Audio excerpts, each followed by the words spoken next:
नमस्कार दोस्तों, मैं हूँ रेलवे पॉइंट्समैन अंकुश। दोस्तों, स्वागत है एक और नए वीडियो में। और आज की इस वीडियो में हम आरआरबी एनटीपीसी 2025 का जो सीबीटी 2 अंडर ग्रेजुएट का एग्जाम 2025 में हुआ था, उसके हम सभी क्वेश्चन के मैथ के सॉल्यूशन को करने वाले हैं। ये वही प्रश्न है जो रेलवे के एग्जाम में आपके आते हैं। इस टाइप के क्वेश्चन ही आपके रेलवे के हर एक एग्जाम में देखे जाएंगे। जो अभी ग्रुप डी का एग्जाम चल रहा है उसके लिए भी बहुत इंपॉर्टेंट है। ये जो कॉन्सेप्ट इन क्वेश्चंस में आपको देखने को मिलेंगे, इससे बाहर किसी भी रेलवे एग्जाम में क्वेश्चंस नहीं आते हैं। तो एक एक क्वेश्चन को आप अच्छे से समझिएगा। ये देखिए, ये जो हमारी पीडीएफ है आरआरबी एनटीपीसी सीबीटी 2 जो 20 दिसंबर 2025 को एग्जाम हुआ था, उसकी सारे के सारे क्वेश्चंस हैं। 37 क्वेश्चन टोटल उस एग्जाम में आए थे। टोटल 120 क्वेश्चन पूछे जाते हैं, जिसमें 37 क्वेश्चन मैथ के आए थे। तो एक एक करके हम सभी क्वेश्चंस का सॉल्यूशन करने वाले हैं और एक एक कॉन्सेप्ट को हम अच्छे से समझेंगे। और जितना मिनिमम से मिनिमम समय में और शॉर्ट तरीके से, लॉजिकल तरीके से क्वेश्चन होगा, हम उस तरीके से करेंगे। तो चलिए हम पहले क्वेश्चन से शुरू करते हैं। इसमें कह रहा है क्वेश्चन नंबर 1 में कि एक वर्गाकार मैदान का क्षेत्रफल 1369 मीटर स्क्वायर है। 1369 मीटर स्क्वायर है। क्या ए स्क्वायर की बात यहाँ पे हो रही है? इसका परिमाप कितना होगा, ये बात हो रही है। तो इसके लिए हमको ए की वैल्यू निकालनी होगी। ए की वैल्यू निकालने के लिए 1369 किसका वर्गमूल होता है, ये हमको पता होना चाहिए। जैसा कि आप देखेंगे, 40 का जो स्क्वायर है वो तो होता है 1600, लेकिन अगर 35 का करेंगे तो ये होता है 1225, यानी कि 36 37। 37 का स्क्वायर होता है 1369। तो ए की जो वैल्यू है वो 37 आ जाएगी। परिमाप निकालने के लिए आप सभी को पता है कि वर्ग की 4 भुजाएं होती हैं और चारों भुजाएं बराबर होती हैं, यानी कि ए भुजाएं होंगी। और एक भुजा की लंबाई अगर 37 सेंटीमीटर है, तो जो चारों भुजाओं की लंबाई है 37 गुणा 4, यानी कि इकाई का अंक 8। ऑप्शन नंबर 3 बिल्कुल सही, 148 हो जाएगा। चलिए अगले क्वेश्चन की ओर चलते हैं। अगला क्वेश्चन है हमारा क्वेश्चन नंबर 2। ए और बी एक काम को 14 दिन में पूरे करते हैं। ए और बी दोनों मिलकर एक काम को 14 दिन में पूरा करते हैं। ए उसी काम को अकेले 42 दिनों में पूरा कर सकता है। तो बी अकेले उस काम को एक तिहाई उस काम का, तो इसका एलसीएम लगाएंगे तो हम 42 आ जाएगा। ए की इफिशियंसी 1 आ जाएगी और दोनों की इफिशियंसी 3 आ जाएगी, यानी कि यहाँ से बी की जो इफिशियंसी है वो 2 आ जाएगी। अब इसी काम का एक तिहाई की बात कर रहा है, यानी कि टोटल अगर 42 काम है तो इसका 42/3 की बात हो रही है, यानी कि 14 काम करना है। किसको? बी को। इफिशियंसी 2 है तो 14 काम 2 की इफिशियंसी करेगा तो ये 7 दिनों में ये काम पूरा हो जाएगा। ऑप्शन नंबर 2 हमारा बिल्कुल सही हो जाएगा। चलिए अगले क्वेश्चन की ओर चलते हैं। अगला क्वेश्चन है हमारा क्वेश्चन नंबर 3। और क्वेश्चन नंबर 3 में कह रहा है कि एक घर की छत पर एक खंबा खड़ा है। घर की ऊंचाई 25 मीटर है। बिंदु पी से घर के शिखर का उन्नयन कोण 45 है और बिंदु पी से खंबे के शिखर का उन्नयन कोण 60 डिग्री है। बिंदु पी भूतल पर स्थित है, यानी कि बिंदु पी नीचे स्थित है। चलो सबसे पहले इसका हम डायग्राम बनाते हैं। सबसे पहले हम बिंदु पी ही बना लेते हैं एक, और यहाँ पे हम इसको लिख लेते हैं क्या? बिंदु पी। तो ये हमारी बिंदु पी नीचे धरातल पे आ जाएगी। और ये कह रहा है कि एक घर की छत है। मान लीजिए कि ये कोई छत है, इसको हम अलग कलर से लिख लेंगे। यहाँ पर चेंज स्टाइल, यहाँ पे कलर अलग लिख लेंगे। अब वो कह रहा है, क्या कह रहा है कि जो बिंदु P है उससे घर का जो उस पे छत जो खंबा खड़ा है, तो खंबे को भी हम बना लेते हैं अलग कलर से। ये हमारा यहाँ पे खंबा हो जाएगा, ये खड़ा हुआ है जो, और ये खंबा हो जाएगा। अब कह रहा है कि बिंदु P से घर के शिखर का उन्नयन कोण, यहाँ पे हमारी बिंदु P है तो फिर से कलर चेंज कर लेंगे। तो ये जो बिंदु P है, इससे हमारी जो घर है, खंबे के शिखर का उन्नयन कोण, जो घर का शिखर है वो ये कोण यहाँ पे बना रहा है, जो कि यहाँ पे 45 डिग्री का बना रहा है। अब कह रहा है कि बिंदु P से खंबे के शिखर का उन्नयन कोण, यही बिंदु P से एक खंबे के शिखर ऊंचाई का कोण बना रहा है, तो ये पूरा कोण 60 डिग्री का बना रहा है। अब जब ये 60 डिग्री का बन गया है, इसके बाद एक और चीज दे रहा है, घर की जो ऊंचाई है, यानी कि जो इतनी ऊंचाई है, ये घर की ऊंचाई यहाँ पर दी गई है 25 मीटर। ये घर की ऊंचाई दी गई है। अब हमको इसको सॉल्व कर देना है। जब ये 45 डिग्री तो समकोण बना रहा है, तो ये 90 डिग्री हो जाएगा। जब ये 45 डिग्री है, ये इतना वाला हम बात कर रहे हैं 45 डिग्री, तो जब 45 डिग्री इसके सामने वाला है तो ये भी 45 ही होगा, तो इसके सामने वाला भी 25 मीटर ही हो जाएगा। ये जो पूरा कोण है, ये 60 डिग्री का बना हुआ है, ये पूरा कोण, और ये 90 है तो ये वाला 30 हो जाएगा। जब ये 30 डिग्री के सामने 25 है, तो 60 डिग्री के सामने हो जाएगा 25√3, जो कि ये पूरे का मान है, यहाँ से लेकर यहाँ तक का मान है 25√3। अब ये पूछ क्या रहा है? जो खंबे की ऊंचाई पूछ रहा है, यानी कि ओवरऑल ऊंचाई अगर 25√3 है तो माइनस कर देंगे इस जो छत है इसकी दीवार की 25 माइनस कर देंगे, फिर 25 हम कॉमन ले लेंगे यहाँ पर, तो √3 - 1 आ जाएगा, जो कि ऑप्शन नंबर 2 में दिया गया है, बिल्कुल सही आंसर।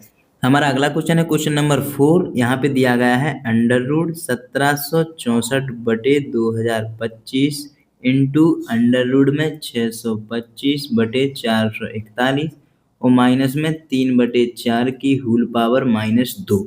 इसको सॉल्व करना है। जब आपको 50 तक वर्गमूल याद होंगे तो पता होगा कि 42 का स्क्वायर होता है 1764 और 45 का स्क्वायर होता है 2025, 25 का स्क्वायर होता है 625 और 21 का स्क्वायर होता है 441। माइनस करेंगे, माइनस की पावर होती है तो ये जो संख्याएं हैं वे ऊपर नीचे हो जाती हैं, तो 4 का ऊपर स्क्वायर होगा 16 और नीचे होगा 3 का स्क्वायर 9। इसको हम सॉल्व करेंगे तो ये कट जाएगा 2 बार, 5 से 5 बार और 5 से 9 बार, तो ये ओवरऑल आ जाएगा 10/9 और माइनस में हो जाएगा 16/9, तो यहाँ पे माइनस का बचेगा 6/9। तो इसको काटेंगे तो 3 से कटेगा 3 दूनी 6 और ये कटेगा 3 त्रिका 9, तो माइनस का 2/3 यहाँ पे आंसर आ जाएगा। ऑप्शन नंबर 4 हमारा बिल्कुल सही हो जाएगा। चलिए अगले क्वेश्चन की ओर चलते हैं। अगला क्वेश्चन हमारा है क्वेश्चन नंबर 5। 9000 को 3 व्यक्तियों ए बी सी के बीच विभाजित करना है। यदि ए और सी के हिस्से 4 और 18 अनुपात में है, यानी कि ए है और यहाँ पे सी है, इनका जो हिस्सा है 4:18 के अनुपात में है, और बी का हिस्सा ए और सी के कुल हिस्सों का 50% है, यानी कि 18 और 4 22 अनुपात है, तो जो बी का अनुपात है वो 11 अनुपात हो जाएगा। तो बी का जो अनुपात है वो यहाँ पे 11 हो जाएगा। तो इस प्रकार ए बी सी का अनुपात आ जाएगा। अब हम इन सभी को जोड़ देंगे, तो सभी अनुपात जोड़ेंगे तो 18 और 4 22 और 1 23 और 10 33 आ जाएगा। 33 अनुपात की जो वैल्यू है वो 9900 दी गई है, यानी कि एक की वैल्यू यहाँ पे 300 आ जाएगी। अब क्या पूछ रहा है, तो बी का हिस्सा ज्ञात करना है। बी की वैल्यू 11 है, तो 300 में 11 का हम गुणा कर देंगे, तो यहाँ पे 3300 हमारा आंसर आ जाएगा। ऑप्शन नंबर ए बिल्कुल सही हो जाएगा। चलिए अगले क्वेश्चन की ओर चलते हैं और अगला क्वेश्चन हमारा है क्वेश्चन नंबर 6।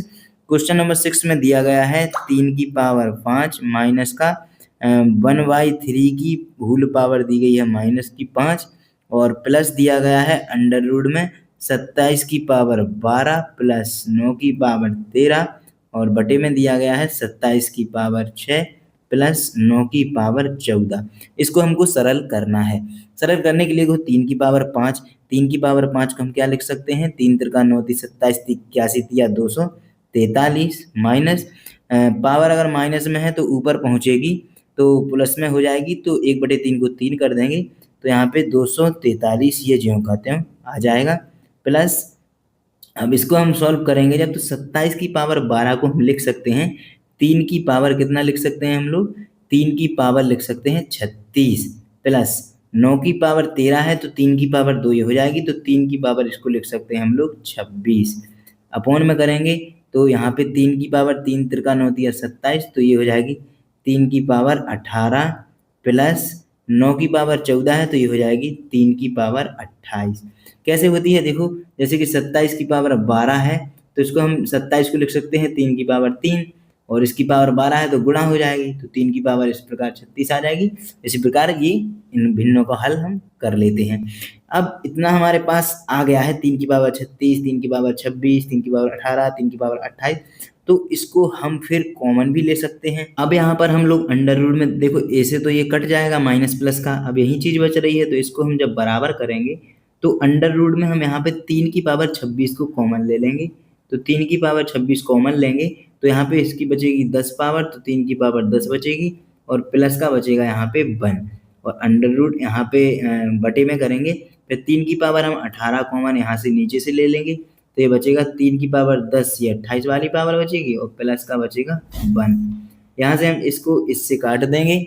अब यहाँ पर बचा हुआ है 3 की पावर 26 और 3 की पावर 18, हम आगे लिख लेते हैं। यहाँ पर 3 की पावर 26 और 3 की पावर 18 बचा हुआ है, तो अब पावर अगर नीचे है और ऊपर है जितनी तो ऊपर जाएगा ये तो घट जाएगी, तो यहाँ पे बचेगा अंडर रूट में 3 की पावर 8।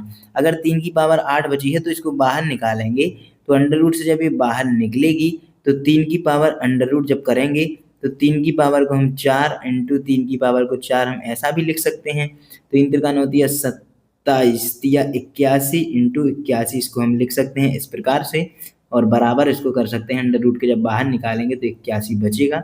ऑप्शन नंबर 4 हमारा बिल्कुल सही हो जाएगा। चलिए अगले क्वेश्चन की ओर चलते हैं। अगला क्वेश्चन फिर से हमारा ये सरलीकरण से आ जाएगा, सिंप्लीफिकेशन बहुत ज़्यादा इसमें पूछी गई थी। ये जो एक्चुअल में क्वेश्चन है कुछ इस प्रकार का क्वेश्चन है, अंडर रूट रहेगा, फिर 31 रहेगा, फिर प्लस रहेगा, फिर अंडर रूट रहेगा, फिर 15 रहेगा, फिर प्लस रहेगा, फिर 97 रहेगा कोष्टक में, प्लस रहेगा, फिर अंडर रूट रहेगा, 7 रहेगा कोष्टक में, और प्लस प्लस और फिर अंडर रूट में 4 रहेगा। इस प्रकार से इसको सॉल्व करना है, और अलग अलग अंडर रूट यहाँ पे इस प्रकार चढ़े हुए हैं, तो अलग अलग हमको सबको सॉल्व करना पड़ेगा। इसको सॉल्व करने के लिए सबसे पहले इस वाले सेक्शन को हम सॉल्व करेंगे। यहाँ पे हम चेंज कर लेते हैं। इसको जब हम सॉल्व करेंगे तो 4 को जब हम बाहर निकालेंगे तो 2 निकल के आएगा, 2 निकल के यहाँ से आ जाएगा, 7 यहाँ से पहले से है तो ये 9 हो जाएगा। अब 9 का यहाँ पे अंडर रूट करेंगे तो 3 निकल के आएगा, तो 3 यहाँ पे जुड़ जाएगा, तो ये 97 प्लस 3 हो जाएगा, 100 हो जाएगा। 100 के अंडर रूट को हम बाहर निकालेंगे तो 10 निकल के आएगा, तो 10 यहाँ पे ऐसे जुड़ जाएगा, तो 10 15 और प्लस 10 जोड़ेंगे तो 25, तो 5 निकल के आएगा, तो यहाँ पे 31 और प्लस 5 हो जाएगा।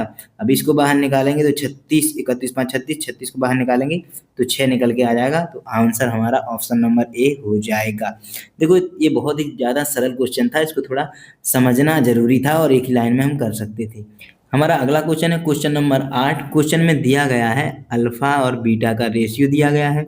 यहाँ पे अल्फा और बीटा का रेशियो दिया गया है 15:22, और यहाँ पे बीटा और गामा का रेशियो भी दिया गया है। बीटा और गामा का रेशियो दिया गया है कितना, 12:13। पूछा गया है हमसे अल्फा, बीटा और गामा। ऐसा करने के लिए देखो हम कैसे सॉल्व ऐसे क्वेश्चन को करते हैं। ऐसे क्वेश्चन को सॉल्व करने के लिए हम अल्फा, बीटा और गामा तीनों को निकालते हैं। तो अल्फा और बीटा का तो यहाँ पे 15 और 22 दिया गया है, और बीटा और गामा का 12 और 13 दिया गया है। तो ऐसे क्वेश्चन को सॉल्व करने के लिए हमको एक जैसी कोई भी संख्या बनानी होती है। तो बीटा को बराबर करेंगे तो यहाँ पे हम लोग 6 से गुणा कर देंगे, और यहाँ पे 11 से गुणा कर देंगे, तो ये बराबर चीज़ें आएंगी। चलो इसको हम 12 से गुणा कर देंगे और इसको हम 22 से गुणा कर देंगे, तो भी सारी चीज़ें आ जाएंगी। तो 12 से जब गुणा यहाँ करेंगे तो 12 से यहाँ भी करना पड़ेगा। तो 12 और 15 का करेंगे तो ये हो जाएगा 180 रेशियो, और 22 का अगर हम 12 में करेंगे या 12 का 22 में करेंगे तो बात एक ही है। तो 12 करेंगे तो 12 दूनी 24 हंसलाई 2, और 12 दूनी 24 2 26, 264 रेशियो। 13 का यहाँ पे भी 22 का ही होगा, नीचे हो रहा है। तो 13 दूनी 26 2, और 13 दूनी 26 2 28, तो 286 ये रेशियो हमारा निकल के आ जाएगा। अब इसको हम काटेंगे 2 से, तो ये 143 बार कटेगा। इसको काटेंगे तो ये 132 बार कटेगा, और इसको काटेंगे तो ये 90 बार कटेगा। तो 90, 132 और 43 ये रेशियो आएगा, जो कि ऑप्शन नंबर 4 में दिया गया है, बिल्कुल सही आंसर। चलिए अगले क्वेश्चन की ओर चलते हैं। हमारा अगला क्वेश्चन दिया गया है x, और ये सरल ये भी करना है, और थोड़ा x की टर्म में ये दिया गया है इस प्रकार से, x into 5x minus 5 plus 7 into x square minus का 2 और प्लस 15। इसको हमको सॉल्व करना है। तो x का गुणा यहाँ पे करेंगे तो ये हो जाएगा 5x स्क्वायर माइनस का हो जाएगा 5x, प्लस 7 का गुणा करेंगे तो ये 7x स्क्वायर माइनस 7 इंटू 2 14, और प्लस हो जाएगा ये 15। 5x स्क्वायर प्लस का है और 7x स्क्वायर प्लस का है, तो ये हो जाएगा 12x स्क्वायर प्लस का, माइनस का 5x है और माइनस का एक ही है, तो माइनस का 5x हो जाएगा। माइनस का 14 है, प्लस का 15 है, तो प्लस का 1 बचेगा। यही हमारा आंसर आएगा। तो ये जो आंसर है हमारा दिया गया है ऑप्शन नंबर सी में, तो बिल्कुल सही हो जाएगा। चलिए अगले क्वेश्चन की ओर चलते हैं, और हमारा अगला क्वेश्चन है क्वेश्चन नंबर 10। यदि ए और बी किसी काम को मिलकर 10 दिनों में कर रहे हैं, तो ए और बी 10 दिन में कर सकते हैं, और बी अकेले उस कार्य को 15 दिनों में कर रहा है, तो ए अकेले उस कार्य को कितने दिनों में पूरा करेगा। इनका हम एलसीएम लेंगे तो 30 आ जाएगा। इन दोनों की जो एफिशिएंसी है 3 आ जाएगी, इस अकेले बी की एफिशिएंसी 2 आ जाएगी, यानी कि ए की एफिशिएंसी 1 यहाँ से निकल के आ जाएगी। अब कह रहा है ए अकेले उस कार्य को कितने दिन में करेगा, तो 30 कार्य है, ए की एफिशिएंसी 1 है, तो 30 ही दिन लगेंगे। ऑप्शन नंबर सी हमारा बिल्कुल सही हो जाएगा। चलिए अगले क्वेश्चन की ओर चलते हैं। अगला क्वेश्चन हमारा है 11 नंबर का। अतुल की मासिक आय 16,000 है। अतुल को ए मान लेते हैं, और इनकी जो मासिक आय है 16,000 है। वह किराए पर 5500 रुपये और बिलों पर 2500 यहाँ पे लिख लेंगे अलग अलग हम किराए पे दे रहा है, और जो भी उसके बिल वगैरह आते हैं बिलों पर, तो बिलों पर दे रहा है वो टोटल 2500 रुपये, और किराए में दे रहा है 5500 रुपये, और शेष राशि हर महीने बचाता है। यानी कि 5500 और 2500 टोटल कितनी राशि हो गई है? 8000। तो 8000 खर्च कर रहा है, यानी कि 16000 में से 8000 खर्च हो रहा है, तो 8000 उसके बच रहे हैं, तो 8000 की ये इसकी बचत हो जाएगी। अब कह रहा है कि वह अपने जन्मदिन के जश्न के लिए अपनी पूरी मासिक बचत खर्च कर देता है, तो उसकी पूरे वर्ष की कुल बचत कितनी है? तो देखो 1 महीने की तो वो अपने जन्मदिन में खर्च कर रहा है, और साल में होते हैं 12 महीने, यानी कि 11 महीने की तो वो बचा ही रहा होगा। तो 8 गुणा 11, तो ये हो जाएगी 88,000, जो कि ऑप्शन नंबर बी में दिया गया है। चलिए अगले क्वेश्चन की ओर चलते हैं। क्वेश्चन नंबर 12 दिया गया है, पूर्णांक 100 वाली एक परीक्षा में बी ने तो किए हैं 54 अंक हासिल, 100 की परीक्षा है, और ए ने करे हैं 75 अंक हासिल। तो ए के अंक बी के अंकों का कितना प्रतिशत है? तो बी के अंक हैं 54, ए के अंक हैं 75%, निकालने के लिए 100 से गुणा करते हैं। अब काटेंगे, यहाँ से काटेंगे तो 3 से काटेंगे तो ये 25 बार कट जाएगा, 3 से काटेंगे तो ये 18 बार कट जाएगा, 2 से काटेंगे ये 9 बार कटेगा, और ये 50 बार कटेगा। तो 25 पंचे 125, 1250 बटे 9 आ जाएगा। अब इसका हमको भाग देना पड़ेगा, जब जाके हमारा आंसर आएगा। तो 9 से भाग देंगे तो 9 एकम 9, 3 बचे 35, 9 तिया 27, तो 13 पता ही चल गया है, तो ऑप्शन नंबर सी यहीं से आ जाएगा, 138.89 आंसर आएगा। चलिए अगले क्वेश्चन की ओर चलते हैं, और अगला हमारा जो क्वेश्चन है वो है क्वेश्चन नंबर 13। एक ट्रेन 180 किलोमीटर की 3 समान दूरियों को क्रमशः कितने 45 किलोमीटर प्रति हावर से, 60 किलोमीटर प्रति हावर से और 90 किलोमीटर प्रति हावर की चाल से तय करती है, तो तीनों दूरियों को तय करने में कुल कितना समय लगेगा? एक ट्रेन 180 किलोमीटर की एक ट्रेन 180 किलोमीटर की 3 समान दूरियों को इतने दिन में, तो टोटल जो समय है वो कितना लगेगा? तो देखो इसका अलग-अलग निकाल लेंगे। 180 को पहले 45 की स्पीड से जाएगा, फिर 180 को 60 की स्पीड से जाएगा, फिर 180 को 90 की स्पीड से जाएगा, और तीनों का समय यहाँ पे जोड़ देंगे। तो ये 180 बटे 45 4 निकल के आएगा, प्लस 180 बटे 60 3 निकल के आएगा, प्लस 180 बटे 90 2 निकल के आएगा। 4 3 7 2 9, तो 9 घंटे हमारा आंसर आएगा। ऑप्शन नंबर बी में दिया गया है, बिल्कुल सही आंसर। चलिए क्वेश्चन नंबर 14 पर चलते हैं। नंबर 14 कह रहा है कि 21 सेंटीमीटर आंतरिक व्यास वाले एक बेलनाकार पाइप में 8 मीटर प्रति सेकंड की दर से जल प्रवाहित होता है। 12 इंटू 9 इंटू 4.41 विमाओं वाली खाली आयताकार टंकी को भरने में पाइप को कितने मिनट का समय लगेगा, वो भी दशमलव स्थान तक बताना है। पाई बराबर 22/7 दिया गया है। देखो आप सभी को पता होगा कि एक बेलनाकार पाइप कैसे होता है, ऐसे होता है, इसमें से कोई पानी आ रहा है, और एक आयताकार आयताकार आप आयत जानते होंगे, ऐसे कोई यहाँ पे एक टंकी है, और उसमें पानी भर रहा है, जो कि 8 मीटर प्रति सेकंड की स्पीड से यहाँ पे आ रहा है 1 सेकंड में। और ये जो यहाँ पे इसका जो रेडियस है, इसका जो व्यास है वो 21 सेंटीमीटर दिया है, यानी कि इसकी जो रेडियस है वो 21 की आधी यानी 21/2 हो जाएगी। ये सेंटीमीटर में दी गई है, जबकि जो आयताकार टंकी है उसका जो टोटल आयतन है वो मीटर में दिया गया है। इसको भी मीटर में बदलेंगे तो ये 21/200 हो जाएगा। अब सबसे पहले तो हमको इसका पाई आर स्क्वायर एच, यानी कि इसका पाई आर स्क्वायर एच निकालना पड़ेगा, बेलन का आयतन निकालना पड़ेगा। तो आयतन निकालने के लिए हमको क्या पाई आर स्क्वायर यहाँ पे और एच निकालेंगे, तब जाके हमें बेलन का आयतन निकल के आएगा, कितनी हमारा 1 सेकंड में पानी ये निकाल रहा है, ये निकल के आ जाएगा। अब हमारे लिए यहाँ पे एक चीज़ दी गई है, एक तो 9 मीटर दिया गया है, एक 12 दिया गया है, इंटू 4.41 यहाँ पे दिया गया है, जो कि मीटर में दिया गया है, और इसको भी हमने रेडियस को मीटर में बदल दिया है। अब इसको भरने के लिए हमको बराबर पाई आर स्क्वायर एच से कर देना होगा। तो पाई की वैल्यू हमें 22/7 दी गई है, आर की वैल्यू स्क्वायर करनी है तो 21/200 इंटू 21/200 कर देंगे। एच की वैल्यू हमको क्या दिया गया है 8 मीटर प्रति सेकंड, यहीं तो एच है तो 8 हो जाएगा, ये हमारी 1 सेकंड की आ जाएगी। लेकिन हमको यहाँ पे मिनट में ऑप्शन दिए गए हैं, तो मिनट में निकालने के लिए 60 से गुणा करना होगा। यहाँ तक हमारी सारी चीज़ें हो गई हैं। अब हमको निकालना क्या है, यहाँ पे टाइम निकालना है, तो टाइम से यहाँ पे गुणा कर देंगे, और इसको जब सॉल्व करेंगे तो हमारा टाइम निकल के आ जाएगा। चलिए इसको आप सॉल्व करके अलग कलर से, सबसे पहले यहाँ पे क्या करेंगे, ये दशमलव यहाँ पर है, तो इस तरफ के हमारे 2 जीरो हम बढ़ा देंगे, यानी कि जो नीचे के जीरो हैं 2, ये 0 इस तरफ के नीचे के कट जाएंगे। अब 21 से हम काटेंगे और 21 इंटू 21 441 होता है, तो ये कट जाएगा। 9 से हम काटेंगे, यहाँ पर कोई चीज़ कट रही है क्या? 7 से काटेंगे तो 7 से कोई चीज़ नहीं कट रही है। एक 0 से एक 0 कट जाएगा। 4 से काटेंगे, 4 दूनी 8 और यहाँ पे 5 से कट जाएगा, 4 पंचे 20। 2 से ये वाला 2 कट जाएगा। अब यहाँ पे बचा है अब जो भी चीज़ें बची हैं 7 और 5, तो यहाँ पे अब लिख लेते हैं। 7 नीचे बचा है, 5 नीचे बचा है, ये वाला, और 9 यहाँ पे पहले से बचा था, 12 यहाँ पे पहले से बचा था, और यहाँ पे नीचे जो भी बचा था ऊपर ये 22 लिख देंगे इंटू, और क्या क्या चीज़ें बची हैं, 6 बचा है और बराबर में टी। इसको सॉल्व कर देंगे तो हमारा आंसर आ जाएगा। 3 दूनी 6, 3 तिरका 9, 2 से काटेंगे इसको 6 बार कट जाएगा, और 2 से काटेंगे इसको 3 बार, और ये 2 11 बार कट जाएगा। अब हमारा आंसर का 7 पन्ना 35, 35 दिया 105, 105 दिया आ जाएगा 315, तो 315 और बटे में आ जाएगा 11, ये आ जाएगा टी के बराबर। इसको सॉल्व करेंगे तो ये आ जाएगा लगभग 11 या 33 30 मिनट के समथिंग, यानी कि 28.6 हमारा बिल्कुल सही आंसर हो जाएगा।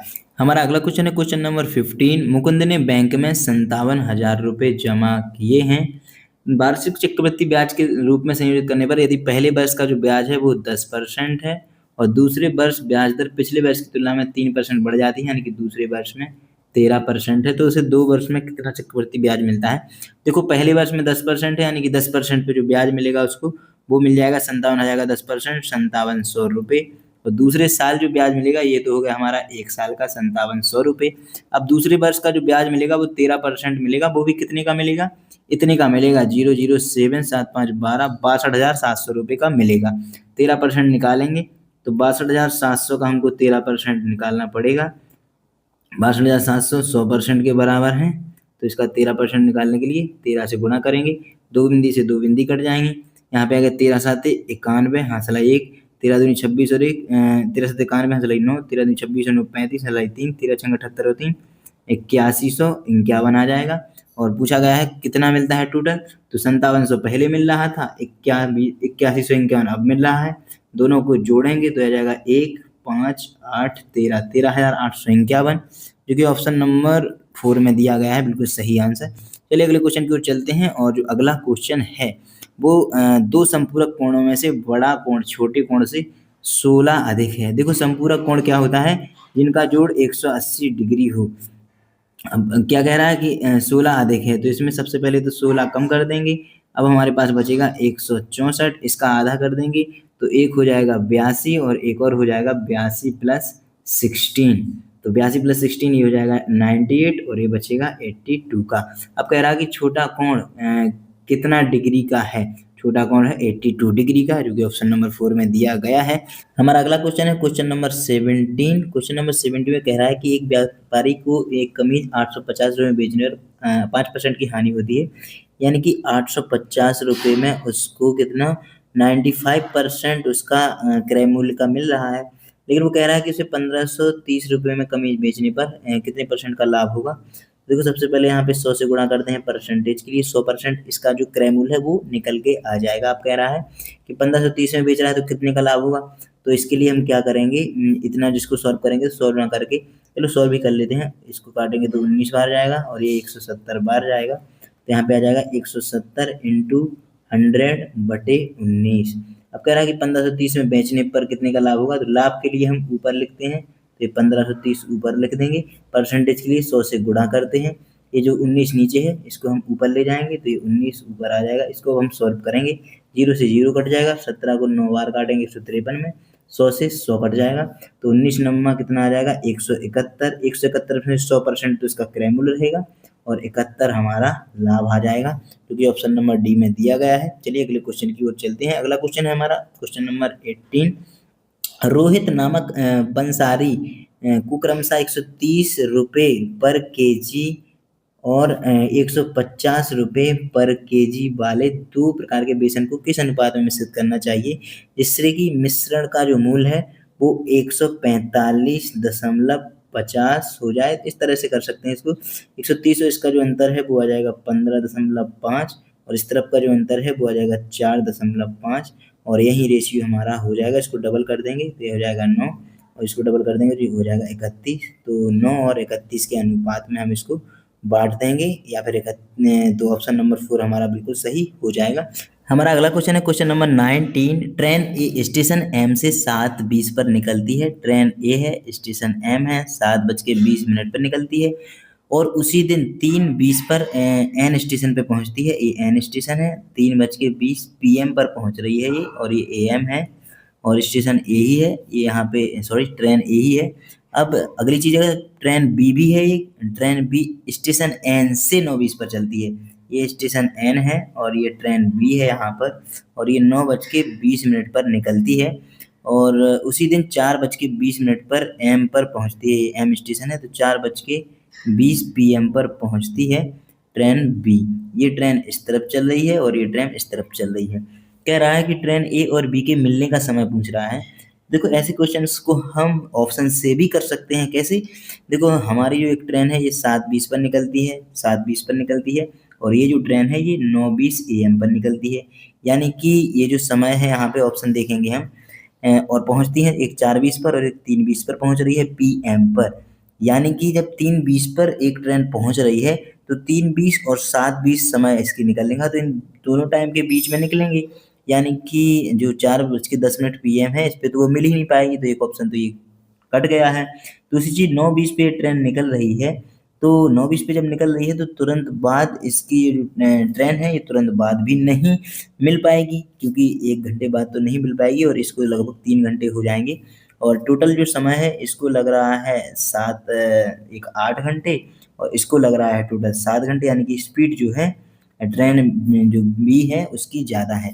तो ये जो ट्रेन है ये 10:57 पे भी नहीं मिल सकती है और 1:38 AM का समय तो आ ही नहीं रहा है, तो ये वाला ऑप्शन भी कट जाएगा और ये 3 कट ही गए हैं।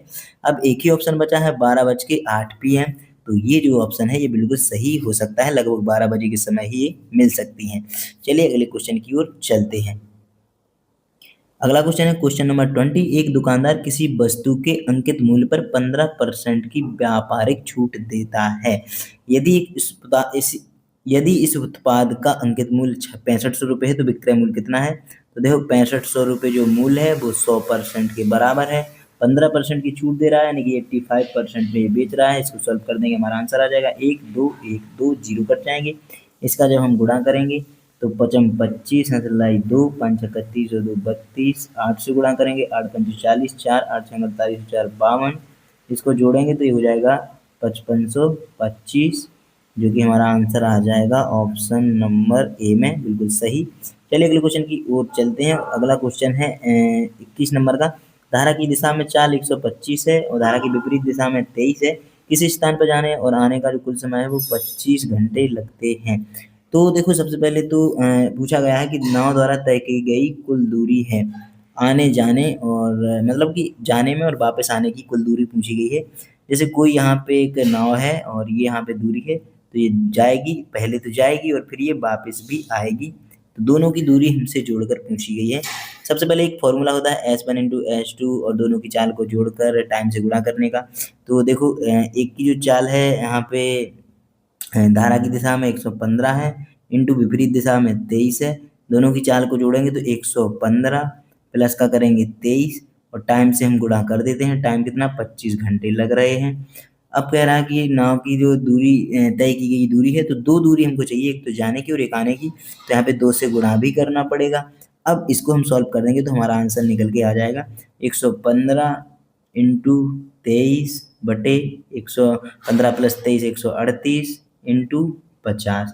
अब इसको हम जब काटेंगे तो इसको काटेंगे 23 से, तो 23 6 बार कट जाएगा। 6 को काटेंगे यहाँ पे इससे 6, इसे 115 से नहीं कटेगा सॉरी, 6 को काटेंगे 2 से, तो 2 तिया 6 और ये 25 बार कट जाएगा। तो हमारा जो आंसर है 25 इंटू 115 इंटू 25 और बटे 3 ये आंसर आ जाएगा। अब इसको हम सॉल्व करेंगे तो हमारा आंसर निकल के आ जाएगा। तो 25 पंचे 125, 12 25 12 37, 3 25 3 2875 बटे 3 आएगा।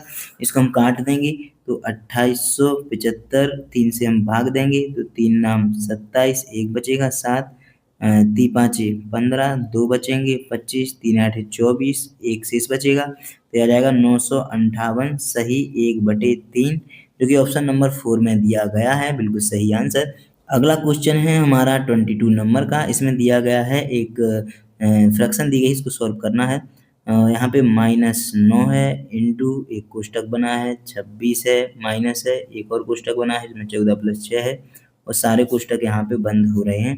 तो सबसे पहले हम इस छोटे कोष्टक को सॉल्व करेंगे तो -9 बचेगा, इंटू करेंगे 26 माइनस 14 और 6 20 हो जाएगा, माइनस का 9 इंटू करेंगे 26 में से 20 जाएंगे तो 6 बचेगा और माइनस का आ जाएगा यहाँ पे 9 छक्का 54 जो कि हमारा बिल्कुल सही आंसर होगा। लेकिन ऑप्शन यहाँ पे मैच नहीं कर रहे हैं, लेकिन ऑप्शन मैच नहीं कर रहे हैं इसका मतलब हमारा आंसर गलत नहीं है, ऑप्शन ही गलत है। आंसर इसका हो जाएगा -54। -54 ऑप्शन में नहीं दिया गया पर सही आंसर -54 ही है। चलिए अगले क्वेश्चन की ओर चलते हैं। हमारा अगला क्वेश्चन है एक हेल्थ क्लब में 55% सदस्य महिलाएं और 45% पुरुष हैं। देखो 55% तो हमारी महिलाएं हो जाएंगी और 45 पुरुष हो जाएंगे, यानी कि 45 मेल हो जाएंगे, 55 हो जाएंगी फीमेल। यदि पुरुष की औसत आयु 95 वर्ष और महिलाओं की औसत आयु 85 है, पुरुष की अगर 95 है और महिलाओं की अगर 85 है तो सभी सदस्यों का औसत आयु हमको ज्ञात करनी है। देखो इसको सबसे पहले हम काट लेंगे, 5 से काटेंगे तो ये 11 बार कटेगा, ये 9 बार कट जाएगा। औसत आयु की बात हो रही है तो 85 का गुणा 11 में डायरेक्ट कर देंगे तो 11 पन्ना 55, हाथ लगे 5, 11 18 5 93, 935 आ जाएगा और 9 का करेंगे 95 में तो 900 में 45 कम यानी कि 855 ये आ जाएगा। दोनों को जोड़कर 11 और 9 20 टोटल हमारे सदस्य बनेंगे तो 20 से हम भाग दे देंगे तो हमारा आंसर आ जाएगा 9 और 8 17, 1790 हमारा ओवरऑल आएगा और 11 और 9 20 से हम इसको भाग दे देंगे तो ये काटेंगे तो ये आ जाएगा 80 और 8 88 दशमलव कुछ के समथिंग आ जाएगा, सॉरी 89.5 आएगा। तो ऑप्शन नंबर ए हमारा बिल्कुल सही हो जाएगा। चलिए अगले क्वेश्चन की ओर चलते हैं। हमारा अगला क्वेश्चन है क्वेश्चन नंबर 24। दो पाइप एक टंकी को अलग अलग क्रमशः 99 और 90 मिनट में भर सकते हैं। एक पाइप ए मान लेते हैं, दूसरा पाइप बी मान लेते हैं। एक भर रहा है 99 मिनट में, दूसरा भर रहा है 90 मिनट में। टंकी को खाली करने के लिए उसके तल में एक और पाइप लगा है, मान लीजिए कि सी पाइप लगा है। यदि तीनों पाइपों को एक साथ खोल दिया जाए तो टंकी 50 मिनट में भर जाएगी, यानी कि ए को भी खोलेंगे, बी को भी खोलेंगे, सी को भी खोलेंगे तो ये 50 मिनट में भर रही है। तो कह रहा है कि यदि कोई अन्य पाइप खुला नहीं है तो टंकी में जो पाइप लगा है खाली करने वाला तो भरी हुई टंकी को कितने समय में खाली करेगा।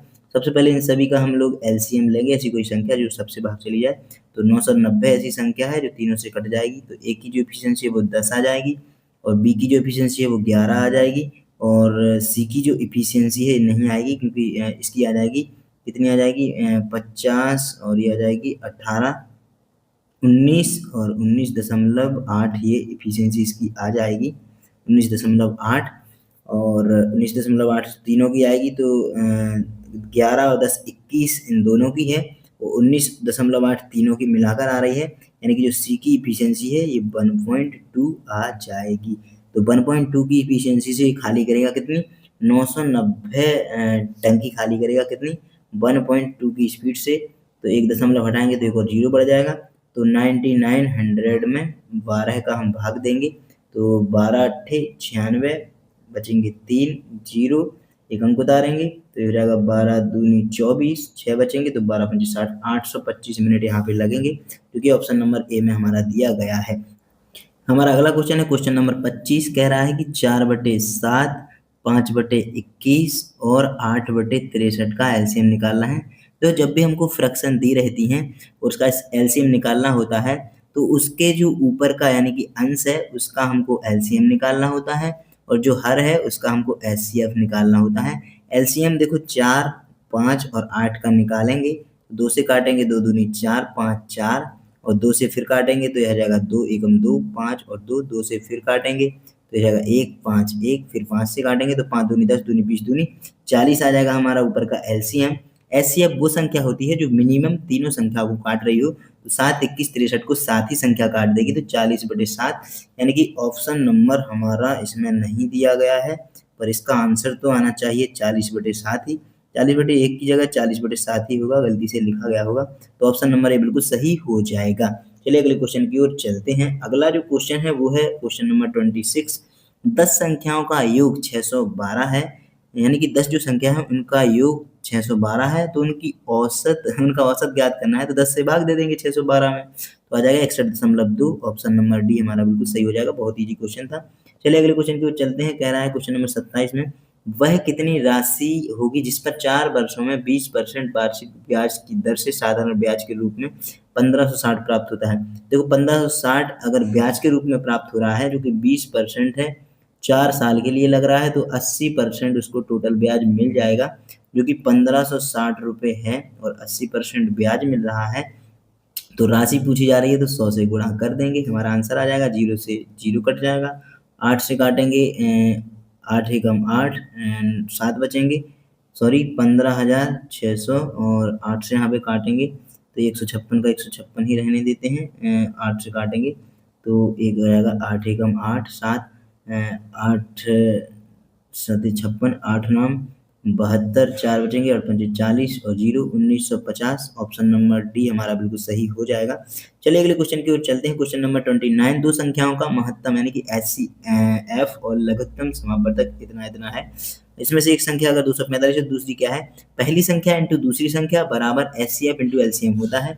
तो एचसीएफ दिया गया है 49 इंटू एलसीएम दिया गया है 490 बराबर एक संख्या दी गई है 245, दूसरी हमको एक्स निकालनी है। अब इसको हम सॉल्व करेंगे तो हमारा आंसर आ जाएगा 245 से डायरेक्ट 2 बार कटेगा, 39 इंटू 2 98, एक्स बराबर आ जाएगा। ऑप्शन नंबर 1 हमारा सही हो जाएगा। हमारा अगला क्वेश्चन है क्वेश्चन नंबर 30। दिए गए आंकड़ा समुच्चय x + 4 2x - 3 5x, इनका एक जो x का मान है वो 1 से ज़्यादा है, जहाँ x एक प्राकृतिक संख्या है। तो माध्यिका इसकी अगर 7 है तो x का मान ज्ञात करना है। देखो जब भी हमको माध्यिका निकालनी होती है तो घटते से बढ़ते क्रम में हम चीज़ों को लिखते हैं। तो यहाँ पे अगर x का मान हम 1 भी रखेंगे तो ये जो संख्या है ये सबसे कम रहेगी और ये जो संख्या है ये सबसे ज़्यादा रहेगी। तो इसको हम असेंडिंग ऑर्डर में रख लेते हैं। 2x - 3 रहेगी, इसके बाद x + 1 रहेगी, फिर x + 4 रहेगी, फिर 3x + 2 रहेगी या फिर 5x रहेगी, कोई भी समझ लो। अब 2 यहाँ से हटा देंगे, 2 यहाँ से हटाएँगे, एक ही संख्या बचेगी x + 4 और इसका मान दिया गया है हमको 7 और x का मान यहाँ से 3 निकल के आ जाएगा जो कि ऑप्शन नंबर 1 में है। और इसको हम ऑप्शन से भी कर सकते हैं। पहले ऑप्शन नंबर जो 1 है 3 रखते हैं, फिर 4 रखते 6 इस तरह से, लेकिन डायरेक्ट यही तरीका बिल्कुल सही है। हमारा अगला क्वेश्चन है 31 नंबर का। एक आईपैड का अतिरिक्त अंकित मूल्य 960 रुपये है। यदि 25% की 2 क्रमिक छूटें दी जाती हैं और नकद भुगतान पर 15% की अतिरिक्त छूट दी जाती है, तो नकद छूट के बाद अंतिम विक्रय मूल्य कितना होगा? देखो 25% की 2 छूटें दी जा रही हैं, यानी कि 4 से 3 हो रहा है, फिर से 4 से 3 हो रहा है, यानी कि ये 16 से 9 बच रहा है, क्योंकि 960 रुपये इसका अंकित मूल्य है, जो कि 16 के बराबर है। तो 9 के बराबर कितना होगा? 9 से गुणा करेंगे और इसको उल्टा लिख दिया है। 960 अगर 16 के बराबर है तो 9 के बराबर कितना होगा? इस तरह से निकालेंगे तो ये जगह 16 छंग 96, 60, 9 छक्का 54, 540 बचेगा। अब 15% की अतिरिक्त छूट नकद पे मिल रही है। 1540 अगर 100 के बराबर है तो 15% की छूट के बाद 85 और यही हमारा आंसर हो जाएगा। इसको सॉल्व करने के लिए 0 से 0 काट देंगे, 5 दूनी 10 और ये 17 बार कट जाएगा, 2 से काटेंगे 27 बार कट जाएगा, 7 7 49 इकाई के अंक 9 आएगा, यानी कि ऑप्शन नंबर 4 459 बिल्कुल सही हो जाएगा। चलिए अगले क्वेश्चन की ओर चलते हैं जो कि हमारा 32 नंबर का। इसमें कह रहा है कि एक शंकु आकार टोपी है, शंकु इस तरह का रहता है। बर्थडे वाली आपने एक टोपी देखी होगी, बर्थडे में लगाई जाती है, वही टोपी की बात हो रही है। इसके आधार का व्यास यानी कि जो आधार है ये व्यास दिया गया है डिनोमिनेटर 40, यानी कि आर की वैल्यू यहाँ पे 20 निकल के आएगी। ऊंचाई इसकी दी गई है, ये ऊंचाई होती है, तो ये ऊंचाई दी गई है इसको 21 सेंटीमीटर और 112 पैसे प्रति स्क्वायर सेंटीमीटर की दर से टोपी की सतह को रंगने में कितना जो लागत है वो खर्च आएगा, ये रंगना है हमको। ये जो सतह ऊपर ऊपर की है वही रंगी जाएगी, बीच की तो रंगी नहीं जाएगी। तो इसके लिए हमें संपूर्ण वक्रपृष्ठीय क्षेत्रफल निकालना होगा जो कि होता है पाई आर एल। पाई आर एल निकालने के लिए हमको यहाँ पे आर की वैल्यू निकल के आई थी 20 और यहाँ पे हाइट की निकल के आई है 21, तो ये निकालना है, यानी कि इसका कर्ण निकालना है। तो एक ट्रिपलेट होती है 20 21 29, तो एल की जो वैल्यू है वो 29 निकल के आ जाएगी।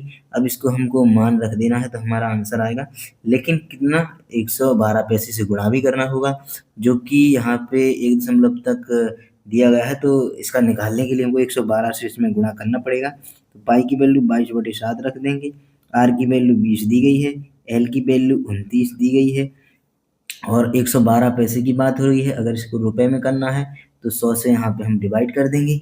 अब इसको हम सॉल्व करेंगे तो ये 7 से काटेंगे, 7 एकम 7 और 7 छंग 42, 0 से एक 0 कट जाएगा, 2 से इसको काटेंगे 5 बार। अब इसको सॉल्व करेंगे हम तो जो भी आंसर आएगा वो हमारा आंसर हो जाएगा।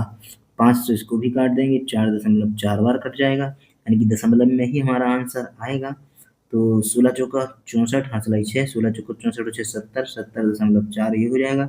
अब 29 से हम इसमें गुणा करेंगे, 9 चौका 36 आएगा, 9 सत्ते 63 आ जाएगा और ये करेंगे 70 दूनी 140, 7 दूनी 1408 आ जाएगा। इसको जोड़ देंगे तो 6 हो जाएगा, 8 3 11, 4 0 और ये हो जाएगा 2, 2041.6। ऑप्शन नंबर बी बिल्कुल सही हो जाएगा। चलिए अगले क्वेश्चन की ओर चलते हैं, जो कि है हमारा 33 नंबर का। आंकड़ा का माध्य ज्ञात करना है।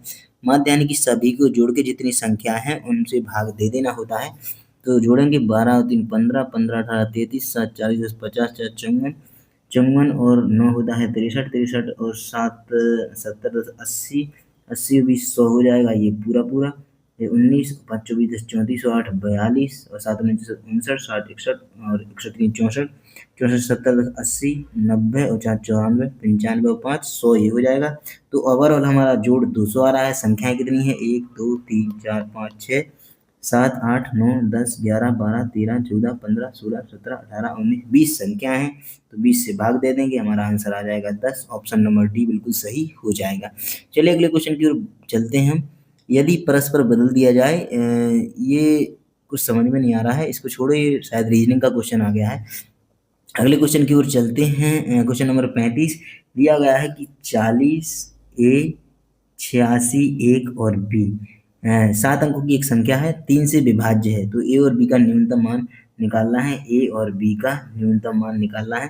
देखो 3 से डिविजिबिलिटी का रूल होता है कि सभी संख्याओं का योग भी 3 से डिविजिबल होना चाहिए। तो 4 और 8 4 12 6 18 1 19 आ रहा है। 19 से 3 6 बार कटेगा, 18 1 बचेगा, यानी कि 1 प्लस ए प्लस बी की वैल्यू जो है वो 3 आनी चाहिए जब 3 से विभाज्य हो जाएगी। न्यूनतम की बात हो रही है इसीलिए। तो ए के पहले से है तो ए प्लस बी की वैल्यू कम से कम 2 होनी चाहिए, जो कि ऑप्शन नंबर डी में दी गई है। चलिए अगले क्वेश्चन की ओर चलते हैं। एक दुकानदार किसी वस्तु का अंकित मूल्य उसके क्रय मूल्य से 90% अधिक निर्धारित करता है। 71% की छूट प्राप्त करने के लिए अंकित मूल्य पर कितने प्रतिशत की छूट देनी चाहिए? यानी कि कोई चीज अगर 100 की है तो वो उस पे अंकित कर रहा है 190 रुपये। यहाँ पे ये तो इसका जो था ये कॉस्ट प्राइस हो जाएगा। ये इसका जो इस पे जो मार्किंग की है ये एमआरपी हो जाएगी। सेलिंग प्राइस की बात कर रहे हैं, 31% की छूट का मतलब है इसको 71% का लाभ चाहिए, तो 171 चाहिए। 171 कितने का? तो 19 का डिफरेंस आ रहा है, 190 पे आ रहा है, तो 190 का 19 डिफरेंस आ रहा है 190 पर। 100 से गुणा कर देंगे परसेंटेज निकालने के लिए, 0 से 0 कट जाएगा, 19 से 19 कट जाएगा, तो 10% हमारा आंसर आ जाएगा, कि ऑप्शन नंबर 4 में दिया गया है। चलिए अगले क्वेश्चन की ओर चलते हैं और हमारा अगला क्वेश्चन है एज से रिलेटेड। वर्तमान से 3 वर्ष पूर्व, पूर्व की बात हो रही तो प्रेजेंट यहाँ पे हम मान लेंगे प्रेजेंट, और यहाँ पे हम मान लेंगे प्रेजेंट को। बात हो रही अमन की आयु, चमन की आयु से 4 गुना थी, ये अमन हो जाएंगे भैया और ये चमन हो जाएंगे। चमन की आयु से 4 गुना, चमन की आयु 1 है तो अमन की आयु 4 हो जाएगी, ये रेशियो आ जाएगा। वर्तमान से 3 वर्ष बाद की बात हो रही, ये तो 3 वर्ष पहले की हो गई बात। अब 3 वर्ष यहाँ पे प्लस की बात हो रही है, 3 बार कह रहा है कि अमन की आयु चमन की आयु से दुगनी, अमन की आयु चमन की आयु से दुगनी, अमन की आयु 2 हो जाएगी, तो चमन की आयु 1 रहेगी। अब रेशियो को यहाँ पे हमको बराबर करना पड़ेगा, तब हम यहाँ से इनकी वर्तमान आयु निकाल पाएंगे। 4 और 1 में जो डिफरेंस है ये 3 का आ रहा है, यहाँ पे 2 और 1 में डिफरेंस 1 का आ रहा है। बराबर करने के लिए उल्टा गुणा कर देंगे, 1 का आ रहा है तो यहाँ पे 1 को गुणा करेंगे तो कुछ नहीं करना पड़ेगा, इस पे 3 का करेंगे तो ये हो जाएगा 3 दूनी 6 और ये हो जाएगा 3 एकम 3, तो यहाँ पे डिफरेंस भी 3 आ जाएगा। अब यहाँ पर जो ओवरऑल पहले अमन की अगर 4 थी और फिर यहाँ पे 6 हो गई है और चमन की 1 थी और फिर यहाँ पे 3 हो गई है, तो यूनिट का कितने का अंतर आ रहा है यहाँ पे? 2 यूनिट का अंतर आ रहा है दोनों में। और एज का डिफरेंस कितना? 3 वर्ष बाद और 3 वर्ष पहले, तो 6 का डिफरेंस आ रहा है। तो 1 यूनिट की वैल्यू यहाँ पे 3 साल निकल के आ जाएगी। अब क्या पूछ रहा है? अमन की आयु। तो अमन की आयु अभी 3 वर्ष बाद 6 यूनिट है, यानी कि 6 का गुणा करेंगे 3 से तो 18 आ जाएगी 3 वर्ष बाद। तो 3 वर्ष पहले 3 माइनस कर देंगे तो 15, ऑप्शन नंबर 4 आ जाएगा। अगला क्वेश्चन हमारा खत्म हो चुका है। तो दोस्तों इस तरह से हम लोगों ने यहाँ पे 37 क्वेश्चन, इसमें से एक रीजनिंग का था, टोटल 36 क्वेश्चन को हमने सॉल्व किया है। और इसी तरह से आपको एग्जाम में भी सारे क्वेश्चन को सॉल्व करना है। और उम्मीद है कि आपको ये सारे क्वेश्चन बिल्कुल अच्छे तरीके से समझ में आए होंगे। अगर कोई डाउट है तो आप कमेंट में मुझसे पूछ सकते हैं। अगर कोई चीज़ आपको समझ में नहीं आई है तो वो भी आप पूछ सकते हैं। तो उम्मीद है कि आपको वीडियो पसंद आई होगी। अगर वीडियो पसंद आई है तो वीडियो को लाइक करके चैनल को सब्सक्राइब जरूर कर लेना। चलिए फिर मिलते हैं अगली वीडियो में, तब तक के लिए नमस्कार, धन्यवाद।